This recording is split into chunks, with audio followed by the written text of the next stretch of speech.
भारत की धरती संतों, महात्माओं और चमत्कारिक विभूतियों से भरी पड़ी है। इन्हीं में से एक थे संत सियाराम बाबा, जिनके बारे में कहा जाता था कि उनके हाथों में अग्नि का वास था। वे बिना माचिस के अग्नि प्रज्वलित कर सकते थे।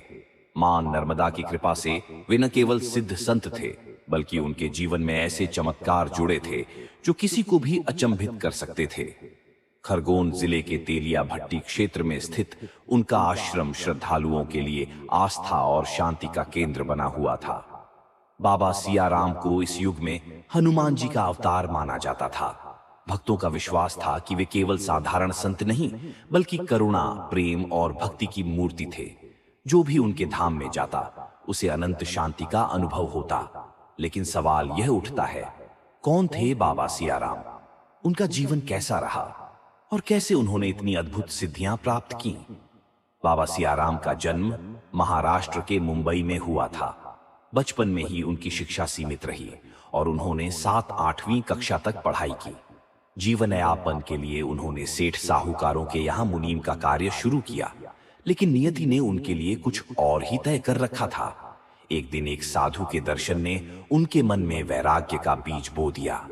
हनुमान भक्ति उनके हृदय में इस कदर जागी कि उन्होंने गृहस्थ जीवन त्याग दिया और हिमालय की ओर तपस्या करने चल पड़े।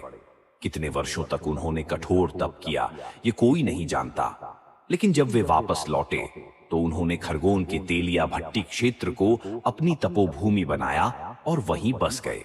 इस दौरान उन्होंने समाज में फैली कुरीतियों को मिटाने का बीड़ा उठाया, छुआछूत जैसी बुराइयों के खिलाफ कार्य किया और लोगों को भक्ति व सच्चाई के मार्ग पर चलने की प्रेरणा दी। उनकी उम्र लगभग 100 वर्ष के आसपास बताई जाती थी, लेकिन उनके गुरु कौन थे, यह कोई नहीं जानता। बाबा सियाराम का जीवन कठिन साधनाओं से भरा रहा। कहा जाता है कि उन्होंने 10 वर्षों तक खड़ेश्वरी सिद्धि प्राप्त करने के लिए खड़े खड़े ही तपस्या की, न सोए न बैठे। यही नहीं, उन्होंने 12 वर्षों तक अखंड मौन व्रत का पालन भी किया। उनकी एक और अनोखी घटना भक्तों के बीच काफी प्रसिद्ध थी।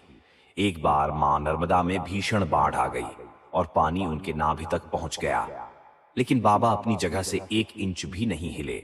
जब तक जलस्तर सामान्य नहीं हुआ, वे वहीं तपस्या में लीन रहे। भक्तों का मानना था कि मां नर्मदा स्वयं उनकी रक्षा करने आती थीं और उनसे मिलने जाती थीं। बाबा सियाराम की सादगी और सेवा भावना भी लोगों के लिए प्रेरणादायक थी। उनकी भूमि बांध परियोजना के अंतर्गत आ गई थी, जिसके लिए सरकार ने उन्हें 2 करोड़ 10 लाख रुपए का मुआवजा दिया। लेकिन उन्होंने यह संपूर्ण धनराशि आदिवासी क्षेत्रों के विकास और जन कल्याण के लिए समर्पित कर दी। लेकिन समय के साथ हर जीव को मृत्यु का वरण करना होता है। संत सियाराम बाबा ने भी कुछ समय पहले इस नश्वर संसार को त्याग दिया। उनकी मृत्यु से उनके भक्तों में गहरा शोक छा गया, लेकिन उनकी शिक्षाएं, उनके द्वारा किए गए सेवा कार्य और उनकी भक्ति का प्रकाश हमेशा लोगों के हृदयों में जीवित रहेगा।